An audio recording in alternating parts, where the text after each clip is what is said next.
got sick yesterday. I've been sick. I just got the worst. Sick. Can you tell me what happened? I've had a sore throat for about a week and a half, and then like a fever cutting in and out. And I was out Saturday driving Lyft from 6 at night until 3 in the morning. And I'll tell you what, it was totally worth it because I got 4 rides. 4 rides. Huh. You figured you'd get more. I figured I'd get more. And then I got home, weird. And I felt like absolute dog shit. So I took my temperature, and it was 102 point something. And I'm like, I should probably just go to sleep for hours on end. My theory. Plus, so I got sick, and I didn't go to D&D. Because we're always got food. We're sitting in close proximity. We have digging in our chips, and I don't want to subject you. Yeah, that's what he does. That's fine. I'm like, you walk into a cave. Brought to you by Pepsi, but not really. Yeah, there's a cave. Oh, vegan jerky. Guys, don't eat vegan jerky.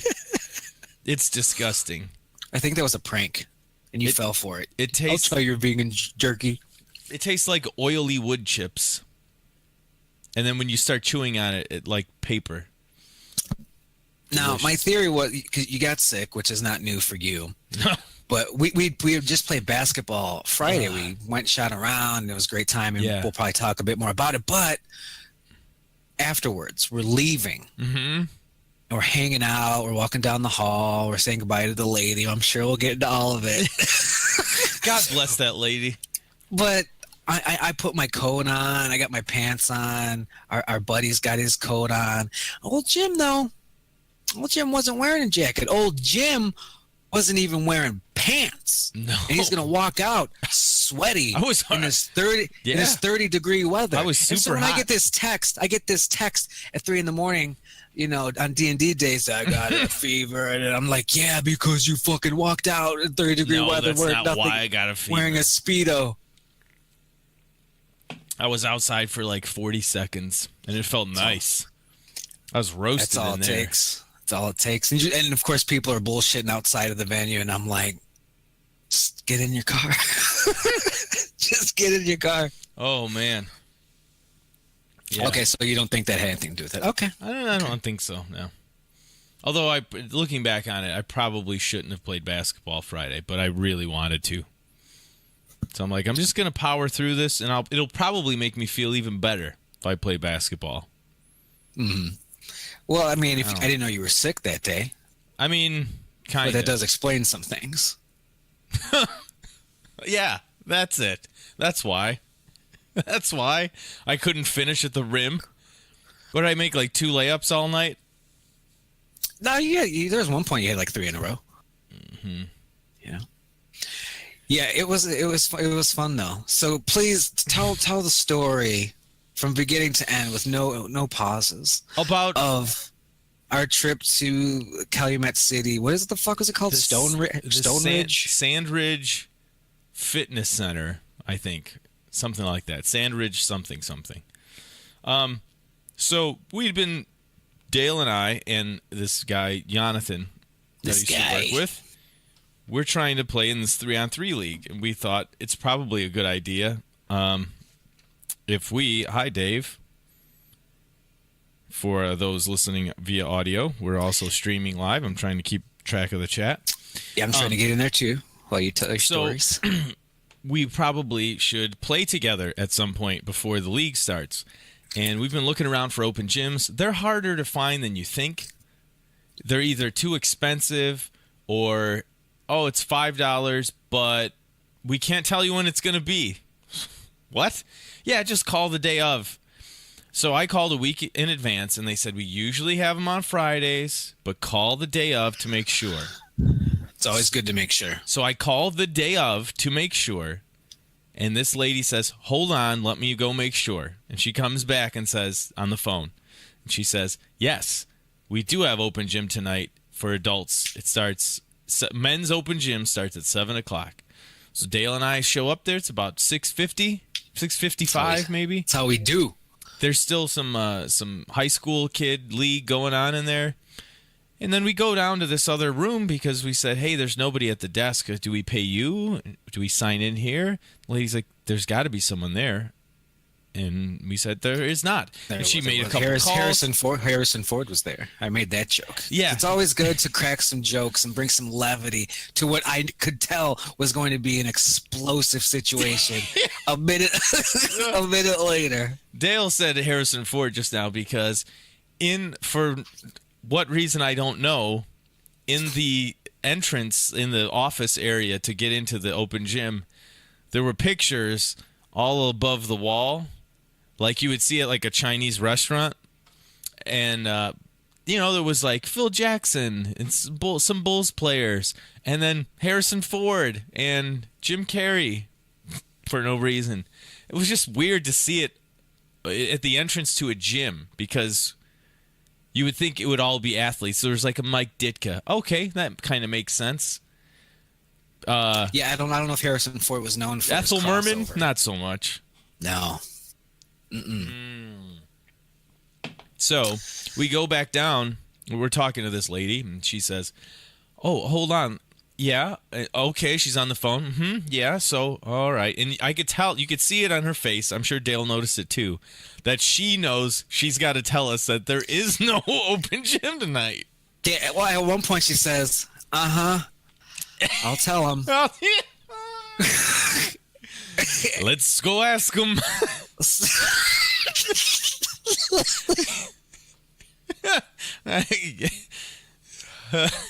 How do you do that thing with the gun, Raj? I mean, how do you do that? So she tells us, she looks me in the eyes and tries to be all calm. No open gym tonight, guys. Oh, my God, are you serious? And we start griping, and we start walking out. And Dale says, every time, I could have told you this was going to happen. Every time these places do it. You could see it coming a mile away. And then I said, yeah, why is it all these park districts places they can't ever have their shit together? They do that. I said, I called ahead. They said to call ahead. I called ahead. And I said, I got a guy coming all the way like from out by O'Hare. And then she stops us before we leave. Fellas, come on, guys. Hey, is it just you two? We say, well, no, we got one more guy coming, but it's just us three. He's coming from far away. If it's just you guys, we have another gym on the other end of the building. You can go play in there until the fitness center closes. Sweet. So we go in there, no charge, right? We don't get charged because we were inconvenienced. That's what she said. We don't get to play in the nice gym with the wood floors, but we get in there, and I figure it's going to be a floor. And you would be wise to expect a floor for your basketball court. And what was it really like, Dale? It was more like a play set. It was like a child's play set. Yeah, it was like the play school, like puzzle floor mats. Yeah. That you just interchange them, and you're like, that's your room, Billy, because you spill everything. And they weren't like cushiony. They weren't like the rubber taekwondo interlocking mat thing. It was like the type of plastic you would make a toy truck with, like a cheap one that you'd get from Kmart, not like a nice one. It was like that. It was like shiny blue plastic. And you could not cut or stop on these because you would die. No, and we couldn't stop just like knocking on it like, oh, it feels so weird. And then there would just be dead spots. Where they're like buckling together. Yeah. There's just ripples on the floor. It was great. Because one of the things I wanted to practice was, my jab step and doing some work out of the triple threat position. And it was going to be a mess regardless. And then I had to deal with that shitty fucking floor. It was dangerous. But it was cool initially because it's like we're walking down the hall and we're like, private fucking court. Great. Oh, man. And then you walk in, you're like, this is weird now. And then the floor, at first I'm like, floor's kind of weird. But then I bent down and actually touched it with my hand and like tapped on it. And it's just plastic. Like hollow plastic squares. We ended up playing anyway. It wasn't the end of the world. We made do.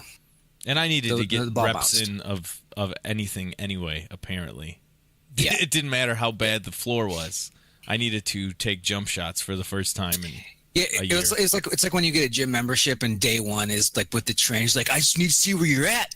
I just need to see what you can do, what you can't do, what you need to work on, what you need to build upon. And I was just like, all right, the 3-ball still there. How you doing? Oh yeah, Dale was draining threes the whole time. But then it was like, all right, we're playing V, we're playing 21 because it's just the 3 of us, which is such a great game. Can I just say Varsity is just an amazing game. You get to practice free throws, defense, off, like one-on-one. It's got a little bit of everything. It's so good. Not rebounding, you get to practice that. You get to swatting at it. Yeah. But yeah, I learned that my defense was fucking god awful. I was so disappointed with my defense. And I went home and I watched some videos, basketball defense, and the first thing they all said was like, "Yeah, just try." Just put in effort. You really got to put in the effort. And I was like, shit. Really? And then it's, your basic wide stance, butt to the basket. Blah, blah, blah, blah. And I was like, all the things Dale doesn't like. Yeah, I was like, fine, make me do it. But, that's you're more penalized in 21 in varsity. But when we're playing 3v3, I'm like, I got help, D.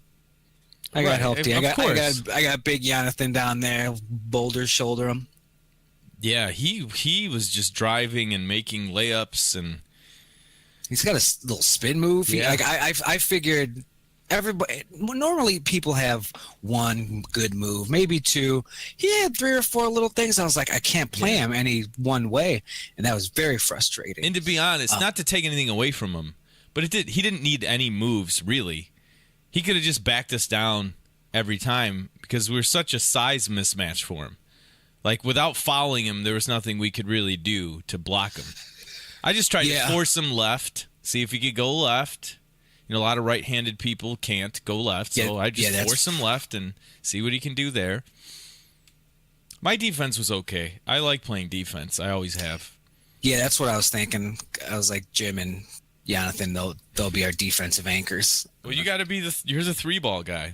Yeah, I'm just setting up shop. It's important that you can hit that. Because Jonathan and I can't hit that consistently. It'd be a nice team. It'd be a good balanced team.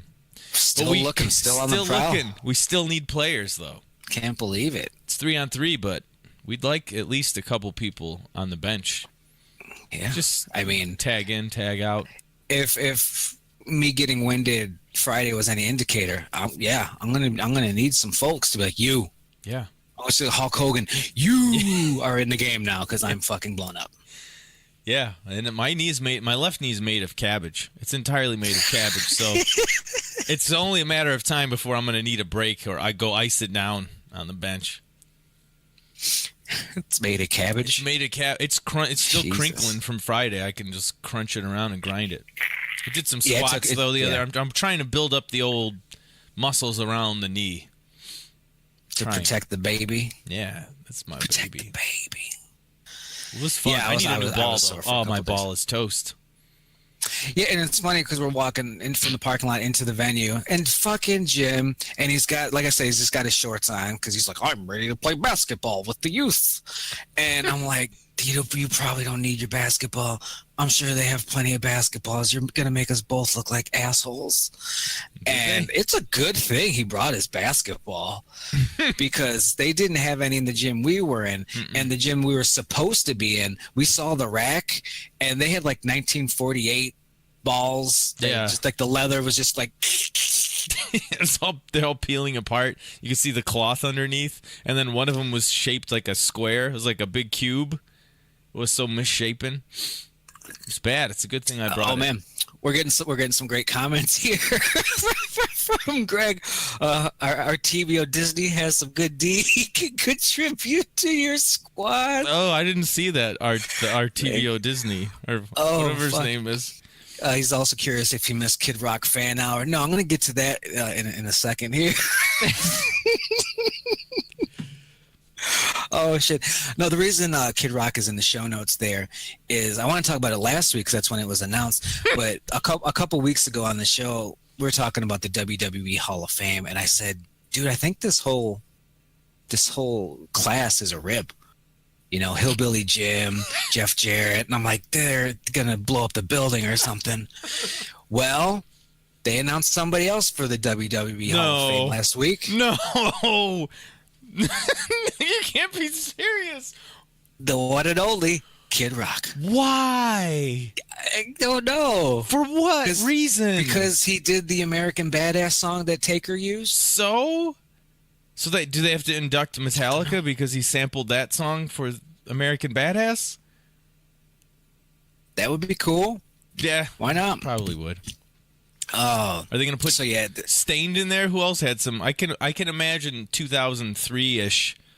There was a lot of new metal bands. Like, who redid Austin's song? Disturbed? Yeah, I think it was Disturbed. That was way worse. Yeah. It was just way worse. Looking at chat. Greg says Josie is going to induct him. I think Josie's been dead for about 14 years. Is he? I didn't know he died.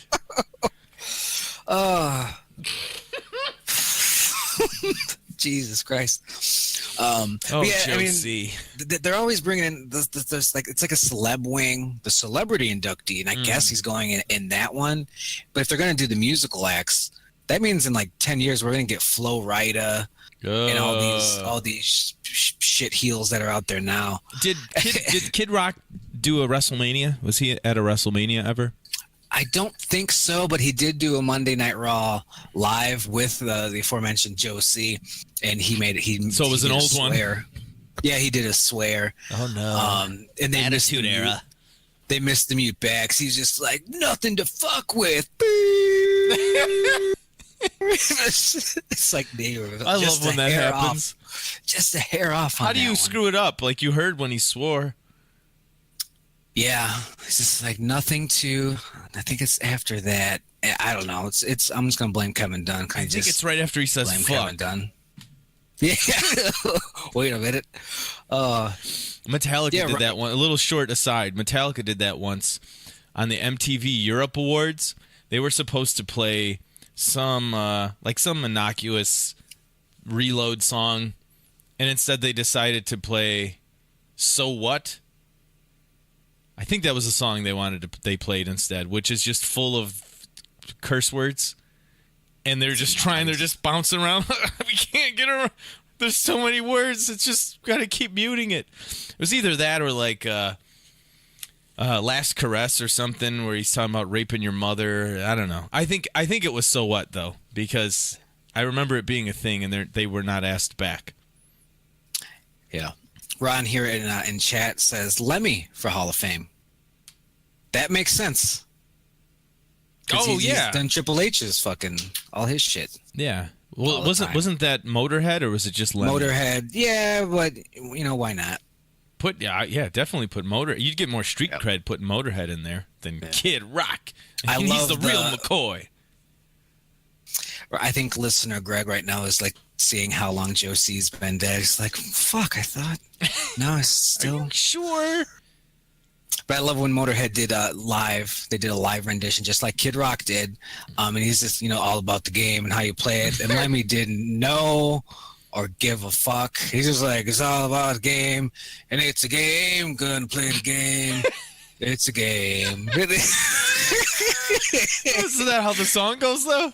And Triple H walks out. He looks over at Lemmy like, you're crushing it, and it's beautiful. They should be in more than, even if you just look at longevity of the song being used, that should have some weight to it, right? And the game, Triple H used that a lot longer than Undertaker used American Badass, right? Yeah, that awful 4 months that he was doing that. Oh God! Like, people want the Undertaker again.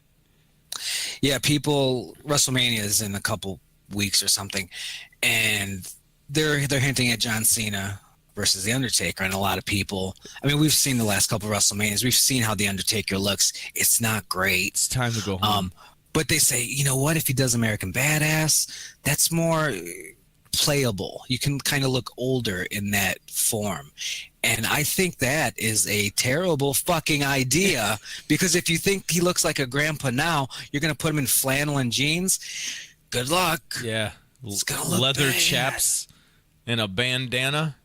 Yeah, he's just going to be like, get off my lawn. He's literally going to look like Gran Torino. He really should have gone out after he lost. Or like, because the last few WrestleManias, I just feel like he loses every time, and then he walks off into the sunset, and then we do it again the next year. Yeah. One of these is going to be the last one, for sure. One of these will be, inevitably, we'll get to one where he can't do another one. He'll be dead, or his leg will fall off, or something. His back will fall off. Do you stop in the last couple of years? Well, so do you want that last one to be American Badass? You don't want to risk that. That's a good point. You don't want to risk that. It's almost like if he does American Badass, he has to do one more as the Dead Man. Yeah. Just like for the closer. And I thought, I don't remember if it was when he lost against Brock or when he lost against Roman Reigns. But after the loss, he puts his coat and his hat in the middle of the ring. Mm-hmm. Like, that's it. There they are. Goodbye. And he walks off, and there's a really good shot. And he's in the background, the closer in the foreground, and he's walking away from it. It's very, very good. It's like, how can you can't come back from that? No. It's like now you're on some Terry Funk shit now. I'm retired. I'm back. Yeah. Gotcha. Just retire. Take a breather. Go to bed. Just take a rest. Retire. Because it's not looking good. It's like if Jordan came back one more time when he was 50. Like, come on, when you came back on the Wizards, you got them into the playoffs at least. Like, you were still putting up numbers. Don't come back again when you're 50. We don't want to see that. And we've seen the last few WrestleManias, and it's just, there's a time to go away. He's done it. He has had a lot of time in the ring. It's not like he hasn't had a lot of breaks in the action. He's got a lot of hours on him. Just go fuck your skinny wife to death and just live on. Do what you want to do. Wait a minute. Death. Wait a minute. To death. But yeah, I can't even remember the last time. If somebody can find this out, this would be great. The last time he did old school, the walk on the ropes. It hasn't been the last two WrestleManias. I'll fucking tell you that. No, it hasn't. And his walk, we talked about this before. His walk got shorter and shorter. It goes from like the turnbuckle, like one step in and then off. I mean, he walks like the Iron Sheik. He's like, fuck. Yeah, he's got disappearing chest syndrome. I'll tell you what. Here's I'll tell you this how I would do it if I'm an agent backstage and Taker's like, I'm wrestling John Cena, saying, all right, you got it.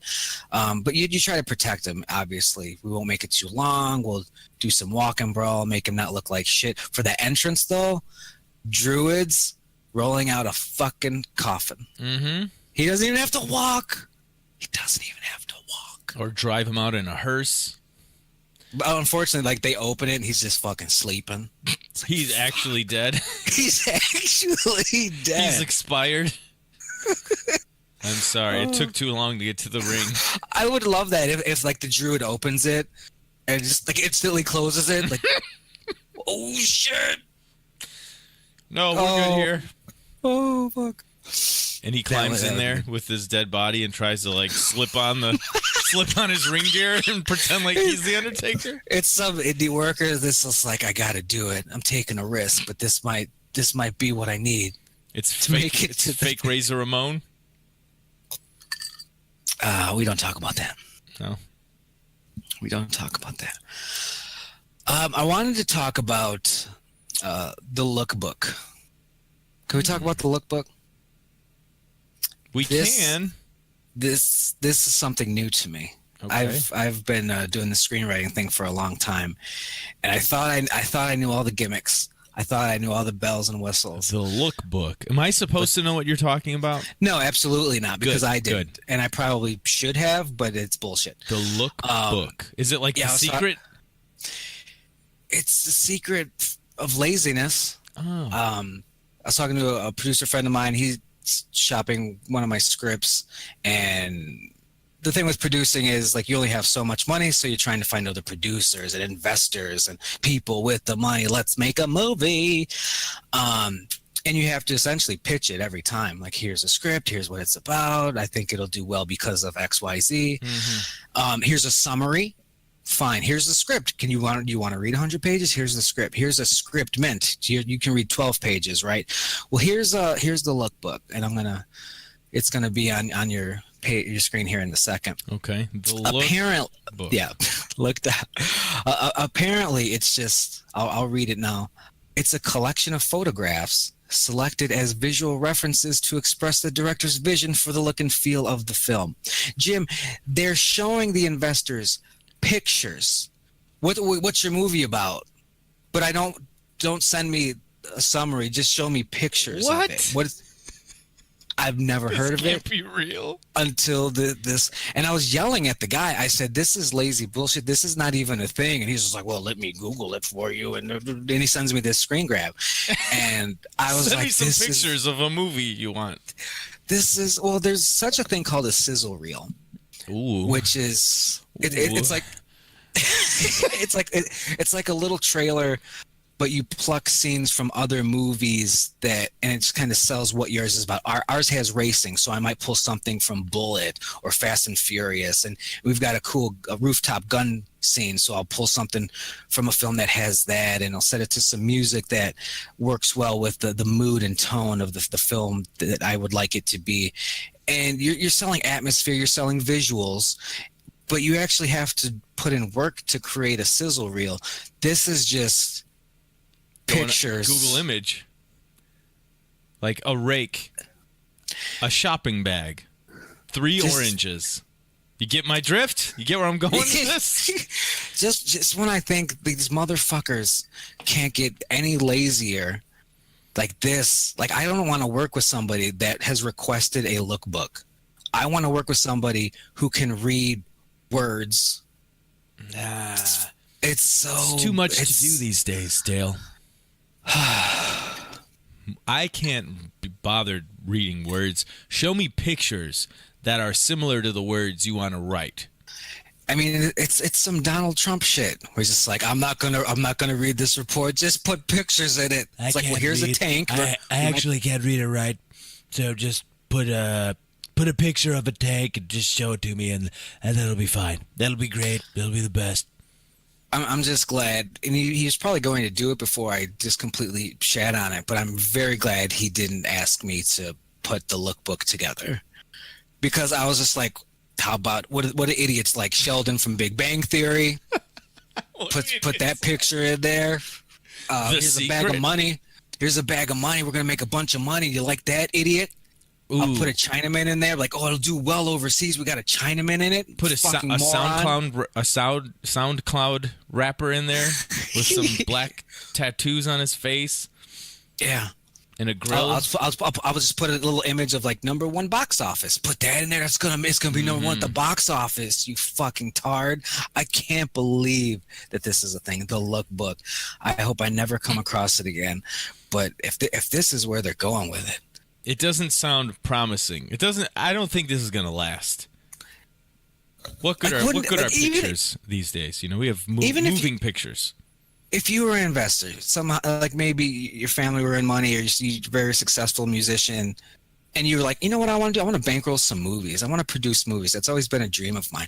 Wouldn't you want to at least read the summary? Maybe read the script? Would you say, you know what? Show me pictures of what it could be. Like, who's giving money? Who's looking at a page of fucking pictures and going, "Here's $2 million"? I would take money away from you if you came to me, you said I need money for a movie, and I said, okay, well, where are we going? And then you just show me a series of pictures. I would rob you. Like, I would take your money away, like whatever you had in the bank. I've seen people and then set your car on fire. I've seen people create posters for the movie that's not even made yet. They haven't even written a word yet on the script, but they can visualize enough to put a cool little poster together. Or what some people do, and they'll get financed for this. They'll get as much scratch as they can, and they'll create 1 or 2 scenes, and that's all they have. And they make a trailer out of it, or they just kind of sell it as like a little scene and say, "That's what we're going for. That's the movie. We just need more so we can finish that." That makes way more sense. Yeah, it's great. That's fine. Show me pictures. Show me pictures of what you think the movie should be looking like. You can't even... I could write you like a 1-paragraph synopsis that would be closer to what my movie's going to be like than trying to find pictures. That doesn't even make sense. Just find pictures of what you think your movie's going to be like, and then I'll decide if I'm going to give you money. Big titted broads, fancy cars. Like what do you, I don't like, you just run out of things. Guns. Here's Keanu Reeves from John Wick 2. Amazing. Imagine John Wick combined with The Secret. Let's see what's going on in chat. Greg talking about Jared from Subway. Had a nice little lookbook. God. Had a nice little lookbook. Oh, he sure did. Robert, Design World, they're just as shitty. I mean, that's just, this fucking business continues to surprise me in the worst ways. That online marketing guy who swears a lot. What's his name? I don't remember his name. But he always says you got to innovate or die. You got to innovate or die. That's why Toys fucking die. Yeah, that's why Toys R Us is fucking bankrupt, because they partnered up with Amazon 15 years ago to do all their deliveries or something, and then they got people used to going online to buy toys, and now they're dead. You got to innovate or die, So innovate or die. That's how I feel. I love, like I said, I love the idea of a sizzle reel, some like advertising materials to pitch your thing. But here's a bunch of pictures. All right, I'm done with it. I'm just gonna complain. Yeah, I don't blame you. Fuck. Leave that alone. Do you have anything before I get to the top 10 reasons why Ghostbusters 2 rules? Just that, I'm feeling better and I'm hanging in there. And God, I cannot stop watching basketball videos. That's all I've been doing lately. I've been doing that too. I haven't played Overwatch or PUBG in like a week, but I'm playing some 2K17 because I can't afford 18. Do you play it on console? Yeah, on PS4. Okay. Because whenever I look at it, because it's on PC and it's full price, even the game's from a couple of years ago, but the reviews are always real bad. And I look and it's just, it's very demanding on PCs. There's just a lot of minor problems with it, and that really upsets me because I sure would love to play basketball games. I play it on PS4 and it's really fun. It's super fun. Yeah. And your son beats the brakes off you? No, he stopped playing me in it because I figured out how to beat him. But I play the league mode thing, where you do all the 82 game season, and it asks you if you want to do trades, and they're always terrible. And you're like, no, I don't want to do that. I love that. I love the trade generator. So yeah, I haven't been playing Overwatch, or I haven't been in Discord in a while. I haven't been doing much of anything. And honestly, it's not like I've been playing tons of 2K. I've played like 2 nights. Been driving Lyft and everything. Just been really busy. And sick and exhausted. But I'm getting better. I'm feeling good today. Better than I have in a while. That's good. Yeah, people are cooling down from the games. People might be getting a little burnt out. I got fucking banned. From Rocket League. In the chat. Where did it go? Why did that just disappear on me? Gary Vaynerchuk. One of our listeners pointed that out. Yes, that's who it is. That's the guy. He says fuck a lot and he says innovate. That's him. You got banned? Yeah, I signed on to Rocket League and I was like, let's do this. And it was just like, you've been banned for 24 hours for inappropriate chat, something. Oh, come on. Children. I was like, what did I do? And it's funny because I was streaming it. the last time I had played before this banning, so I was talking to the guy that was watching because I only get one viewer, and I was like, "Did I say anything like really bad in there?" He was just like, "No, you're just giving him shit." I was like, "Damn." I mean, because I don't go hard in chat on Rocket League because they will fucking ban you for 24 hours or so. So, and it's really easy to report people, so I just don't do it. But yeah, somebody got salty, and so I was just 24 hours of PUBG. I had to take it out on those folks. I've never gotten a ban like that from a video felt game. Weird. I had a cooldown before because sometimes my 8-year-old will quit in the middle of an Overwatch match. Even in quick play now, if you quit in quick play too much, they give you a cooldown. But what it is they let you play, but you get like minus 75% XP. Oh, so you win and you get XP penalty. You get like 120 XP. It's horrible. That's a good way of doing it, though. It's like, yeah, and it doesn't go away. You have to play your way out of it. You know, for the next it's not X a time amount limit. of No, you have 2 matches of minus 75% XP. So you're like, I don't know. I guess I'll throw these because I don't want to give them my free XP. I don't. It doesn't make sense. I'll play Doomfist, I guess. Gary Van Kernuck. Okay, last week we somehow brought up Ghostbusters 2. We did. I think the way it went was you just blurted out that you like Ghostbusters 2. Yeah, you were like, I was driving this Lyft and I was like, Ghostbusters 2 is underrated. It's so good. It's so good. And I was like, I could pick 10 reasons why it's so fucking good. Let's hear them. So that's what we're going to do here.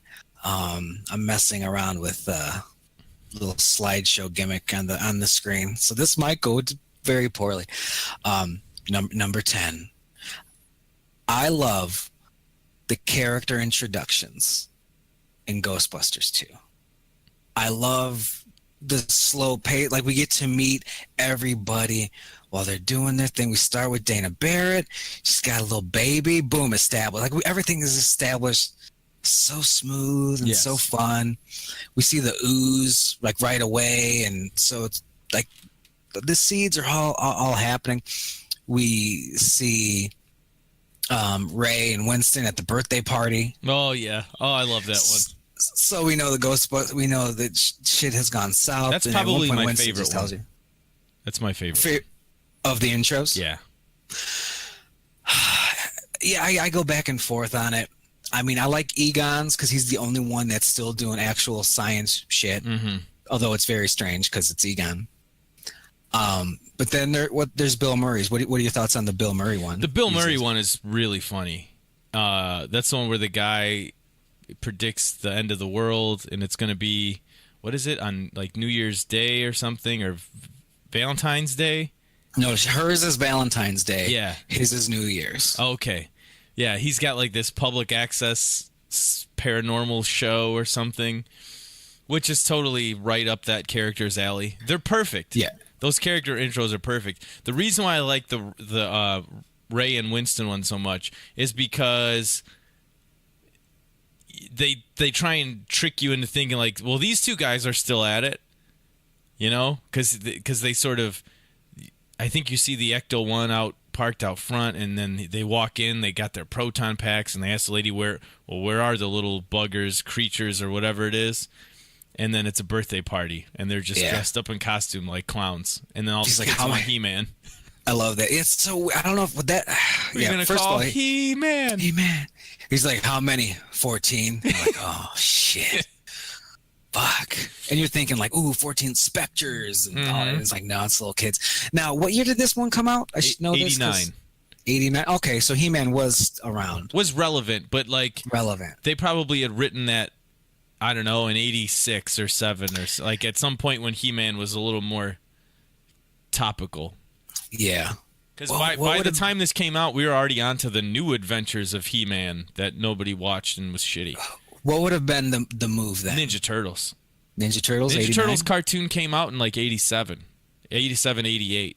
So they had a time to pencil that in. Oh, yeah, that probably was too real. Hey guys, we like that, but they're actually beating our real Ghostbusters cartoon in the ratings. They are killing. So let's not promote them. Like what's not out anymore, but it's still topical. He-Man, okay. Yeah, shit. That's shit on He-Man a little bit. He's not a threat. Ninja Turtle is definitely a threat. So that's number 10. The character intros.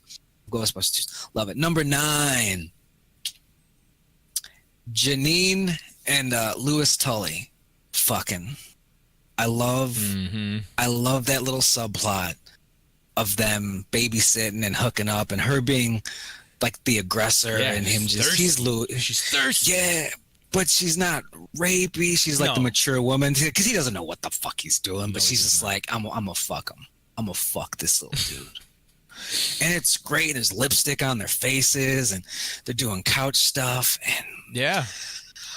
Oh, gave me some French bread pizza, passed right out. The kid's like 1 year old. Do you think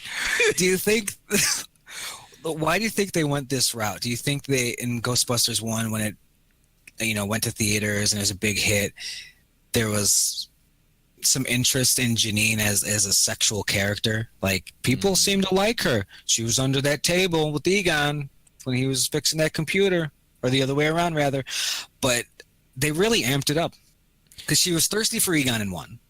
Yeah. Okay. And so I think they wanted a way to tie her into the story more. That probably makes it a little easier to thread her in instead of, because if she's not, because they're basically shut down. So what's her role? She's not answering the phone. True. There's no phone to answer, so they worked her in a different way. That's true. So yeah, I love that because those scenes could just die a death. Like the whole baby Oscar subplot. I mean, you're on thin ice there anyway. It's a cute baby though. Oh, man. Yeah. So they cuted it up, little romance. So I love that. Number 8. I wish I had graphics for the numbers. The soundtrack. Ghostbusters 2. Oh yeah, Bobby Brown. That one specifically is great. That's been on my Spotify forever. Yes. Yeah. Oh yeah. I'll just listen to that song, and I picture the montage. Just brings me back. I have more nostalgia for this movie than the original, because by the time I had seen the original and could comprehend it, it had already been out for 4 or 5 years. So I got to see this one when it was fresh. And I can't remember the music from the first one being relevant, whereas I can remember Bobby Brown being a badass, and it just brings me back to that time. Yeah, and higher and higher at the end with the Statue of Liberty, Flip City, and just the incidental score of the movie. Before the courtroom scene goes down, all those little museum musical cues. But one specifically that I love is they're on the case of this ooze, and they're trying to figure it out, and they're hunting stuff down. And this is before they dig into the subway, but they're on the streets and it's daytime, and they got their readers out, and the meter's going crazy, and they're like, oh, there's something down there. That's so cool that there's something under this street. And then there's that realization, oh, we have to dig and stuff. And then boom, it cuts to night, and the jackhammers. But the music changes to this very ominous, spooky score. Yeah. And I just that's what you need with your comedic, scary movie. They were goofy and silly a minute ago, as they're almost getting hit by cars because this is the spot where the ooze is. And then boom, it's nighttime, scary. They're digging. They're going in for it.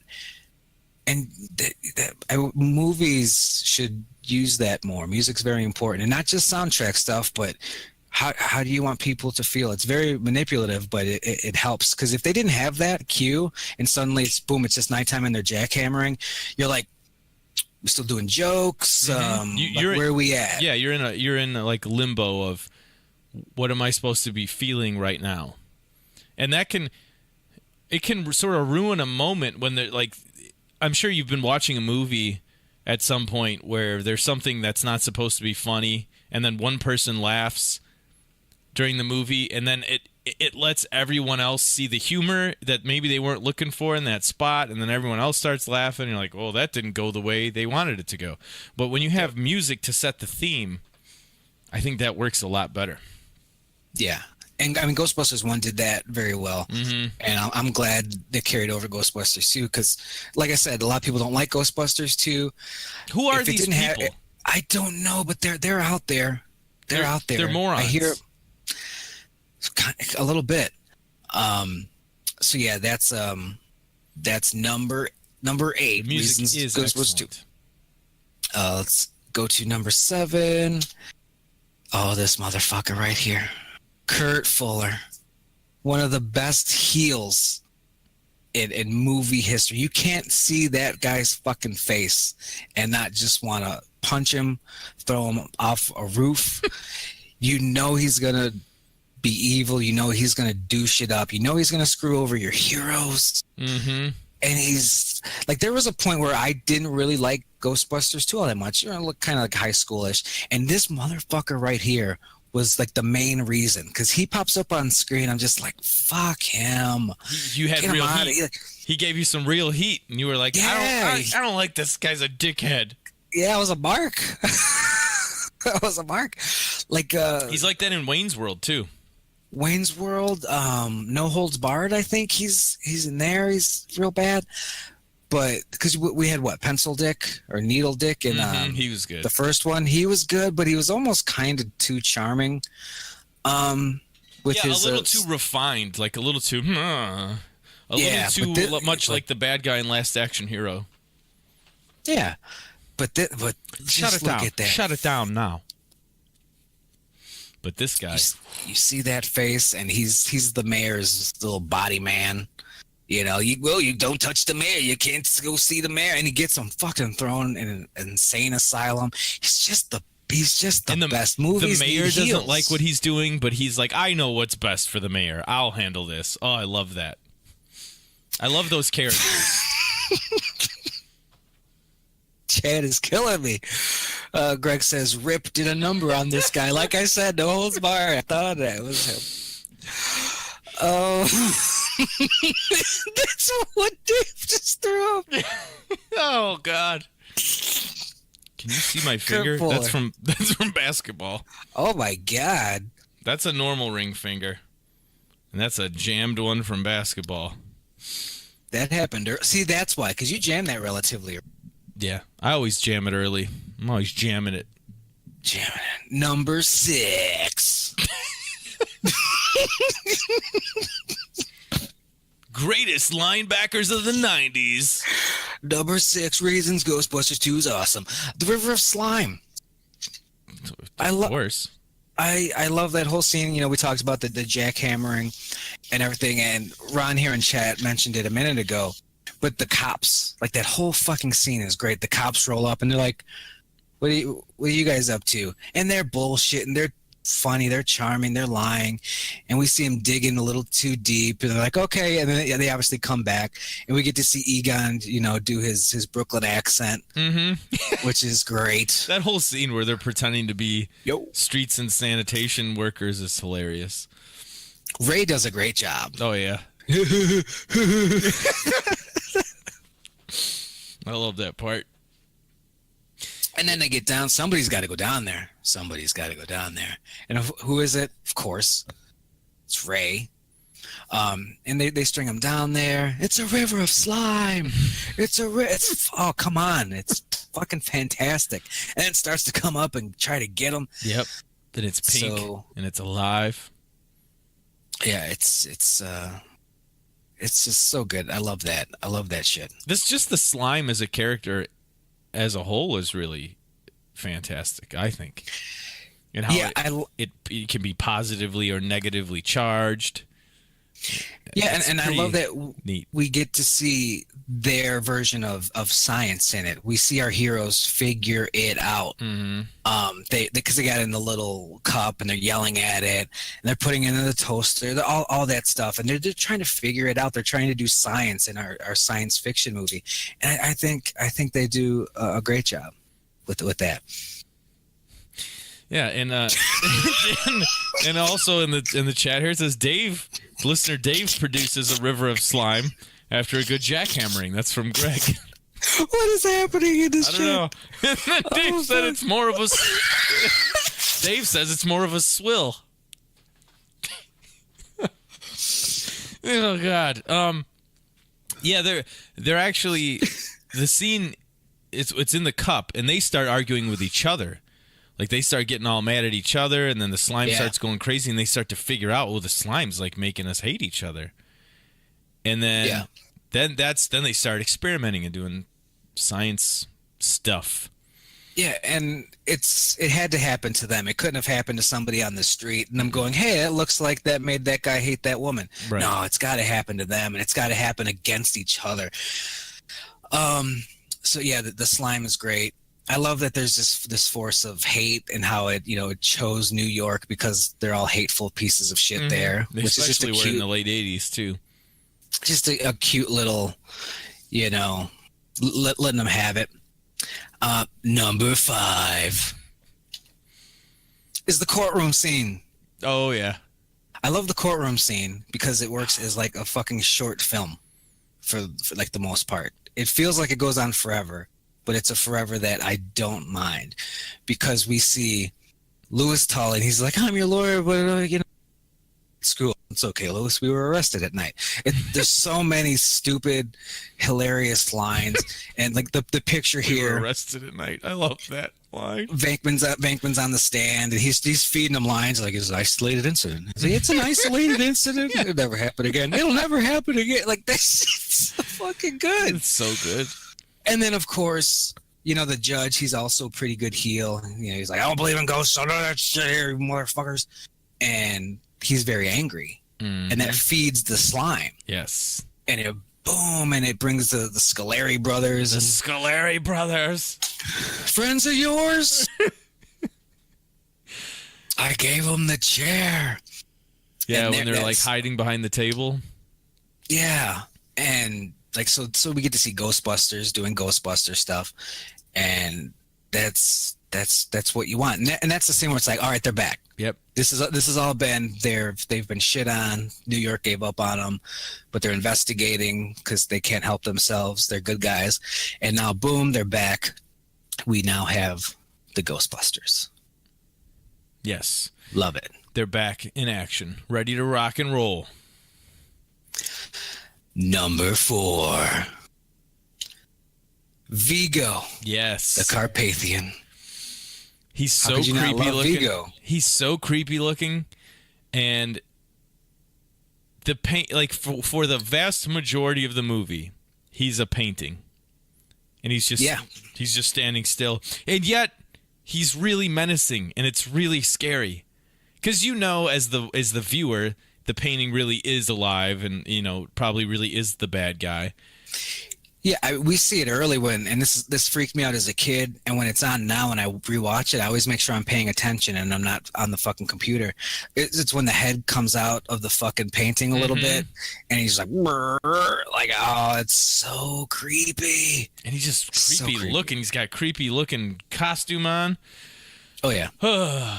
It's like they were like, can we cast somebody that looks like an actual monster, please? When they get into his backstory and they talk about that stuff, it's almost creepier than it is when he actually comes out of the painting and they have to fight him. Like when they're just talking about what he did and all the people he massacred and all that. Yeah, they did a great job of building their villain up. Yep.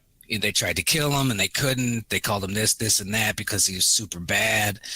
And he was just an evil piece of shit. And then here he is in a painting, just brah. Now, I can't remember. Did the painting create the slime, or did the slime facilitate him sort of coming back to life?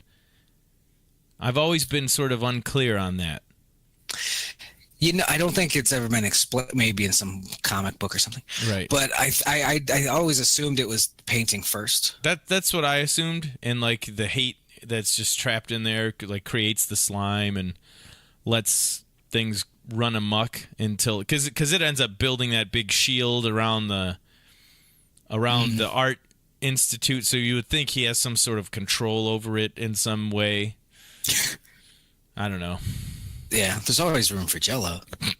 Ron in chat says, is he more of a monster than the kids who played Oscar? Those kids were adorable. People with kids always fucking say this shit. Always little age. Not always. Like... Sometimes kids look creepy, like little goblins. But he was cute. He had a little googly eye, but other than that, he was cute. The twins, whatever they were, it's always twins. A little googly. I also love that Vigo, like his plan was very child's play. He's like, I need to be in that body. Mm-hmm. She's gonna be a mother to me. And he's going to be in Little Oscar. And when your villain can, kick a dog in the face or put a child in harm, like that's just good. That's villainy 101. Yes. So I think that's just good stuff. And it's just a quality fucking villain. It's a villain where there's not a sympathetic angle to it where you feel like, I kind of feel bad for Vigo. Sometimes those villains don't work. I think villains like that especially don't work in like a Ghostbusters type movie. He's kind of like a Brock Lesnar, where it's just like he's just going. He's all heel, and he's just boom, boom, boom, boom, boom. There's no sympathy, but that's kind of what makes him appealing. Like you list all the nasty shit he did back in the day, and you're like, dude was a boss. He's just got that scowl on his face. Yeah. So that was number 4. Let's get to number 3. It's the subway scene. It's the train scene. Yeah, Winston. Now, everyone knows that part, the Winston, and the train comes, and it's great. I always forget about this, and it kind of gets me every time. It's when he's like, guys, and he turns around, there's like a big fucking like zombie skeleton, head, and there's heads on sticks or whatever the fuck. Mm-hmm. That part always, I'm like, I forgot about that, and you got me. And the music, once again, it just really enforces how fucked up this all is. And then he's by himself, and you can hear that train coming, and that awesome long scream. His hat flies off. The ghost train. It's just great. How could anybody not like this movie? If you're in chat, do you not like Ghostbusters 2? Are you one of those people? You should like it. If you don't, you're stupid. Don't. No, it's not. It's not. It's not fine if you don't. It's not. You got a problem. The Ghost Train is great. That's right around the time where we get the Titanic coming back, right? I think a little after that, yeah. And man, who is the mayor having a conversation with? Like LaGuardia, like the guy they named the airport after or something? Yeah. Port of whatever the fuck, yeah. And then fucking, what is it, Cheech Marin's just like, better late than never. Yeah, for the Titanic. It's awesome. Yeah, subway scene. It's another scene that when it's on, I make sure I'm paying attention. Because it's short, but it's just jam-packed. It's like, did you get the number? I missed it. It's like, I bet you did. And we're getting here to the end of the last two. Number 2, Dana Barrett's boobs. Now, this is more of a nostalgia pick for me. Okay. Because growing up, I was like, yeah, Ghostbusters 2, I'll watch that. And then she's just like, oh, should mommy take her shirt off too? And I'm like, yeah, you should. I'm having funny feelings I can't describe yet. You should do that. And it's good because the Ooze is in the tub doing scary stuff behind her, and I never ever really pay attention to that because she's just like, let me pop that shirt off and do a little song and dance for Oscar. And you wouldn't expect any sort of topless scene in a Ghostbusters movie, right? And this is kind of out of place. But I don't give a fuck. Well, it's kind of like Ray getting a blowjob from a ghost in the first one or whatever that was. Yeah. Which one's worse? Which one is worse? No, I'd say this is a little weirder. Because, like, why is she taking your shirt off? So she can splash mommy. Aren't you going to take that shirt off later anyway? He can't splash you with a shirt on? Like, Yeah. I've never taken my shirt off to give one of my kids a bath, and nor has my wife. Nor have I ever seen anybody do that. I think they were just like, Sigourney, we need to take your shirt off for this scene. But why? I'm giving him a bath. That's why. Yeah. That's why, because of the bath. You said it. And she's like, I don't really, I know what you're doing. I don't really have the largest breasts in the world. We don't care. We don't give a shit. Just get them out. just get them out. Let's see them. Yeah, we're going to need you to do a little breastfeeding here in this scene. Extended director's cut. Mm-hmm. The number one reason why Ghostbusters 2 is just fantastic, is just the best, and one of my favorite movies, and I'll watch it every time it's on. Number one, Janosz. Janosz. It's gotta be. It's gotta be. I was really worried. Janosz. I'm like, we're getting to number one. He hasn't brought up Janosz yet. Janosz is the best. He's got right from all the good jump. lines. Right from Go ahead, the jump. Isn't the first scene with Janosz when they introduce him, he's walking by all the people restoring the paintings, and he stops that one lady. Everything you're doing is bad. I want you to know this. Yeah, which is hilarious, but it's very a dickhead move. So the very first thing you hear is like, he's a dick. Mm-hmm. He's and not just that, he's a foreign dick. Yes. This is 89. We don't like you. Nope. Maybe he's from Russia? We still don't like those guys. Mm-mm. And it's hard to place the accent, which is like, that's right. fine. So now we don't feel bad. Right. We're just like, good. You're just wrong for many reasons. Command he's great. me, Lord. The child? And then he goes to Dana Barrett's apartment, and he's knocking. That's a blackout because the Ghostbusters did a bad thing. Mm-hmm. And he's like, wanted to check on the baby. Ooh. Mm-hmm. He's like, she's sleeping. He's like, oh, but I would. Just fucking He's hilarious. Great. And like we talked about Vigo, great heel. And I'm always a big fan of like the underlings, the lieutenants. And he's such a great heel villain sidekick. Mm-hmm. Because Vigo is in the painting. We talked about that. He's in the painting. So somebody's got to be the real world avatar doing the bidding. And he does a fantastic job.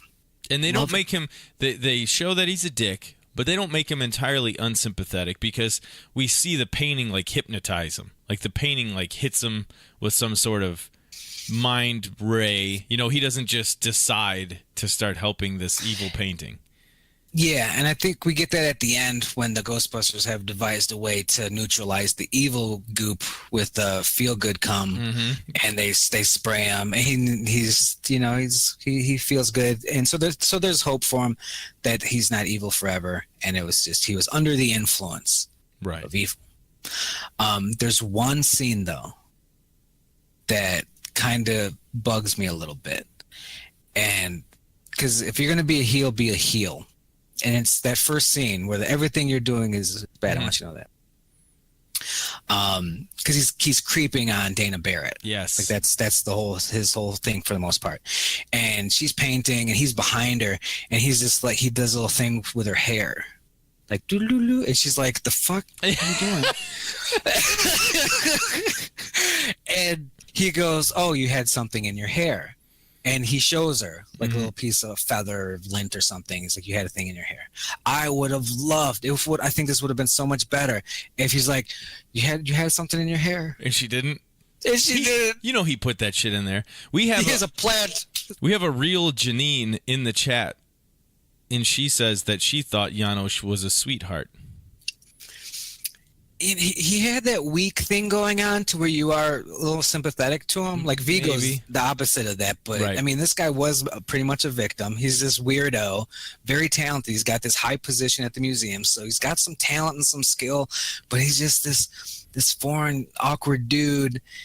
But then he gets zapped up, and he's just he's going to be a heel for the next 2 weeks. Wife to you, mother to me. I love how quick Vigo is like, "Yeah, that's cool." Because he's like, "Can I have the woman?" He's like, "Don't give a shit." Yeah. It's a total low pan move too. Like, how can I make this work for me in both ways? except instead of two women and one villain, we've got two villains splitting the one woman somehow. Yeah. If they, I was gonna say if they were to remake Ghostbusters, they'd have some, Eiffel Tower joke or something about sharing her. But they've done that movie, and they had queef jokes instead. Oh. I don't know. I didn't see it. I didn't see that one either. Sorry, we talked about Ghostbusters 2. Ghostbusters 2.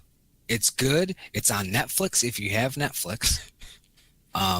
What? The chat is just getting getting a little crazy. I saw. If you're coming in late, this episode will be available on iTunes tomorrow, or you can just watch this video in about 20 minutes from the get-go. Any plugs before we get out of here? Not for me. GM? Unless you know someone that wants to play some 3-on-3 men's basketball. Still looking for some people for our 3v3 league. So if you're a strapping young buck, we're just a couple of old men looking for a strapping young buck. There ain't nothing weird with that. Need some athleticism to round us out. Yeah, we need somebody to give Jim a pair of knees. You got some knees that you could give Jim? All right, that's going to do it. This was episode 11. Thanks for listening. I'm Vigo the Carpathian. I'm the Scolari brother.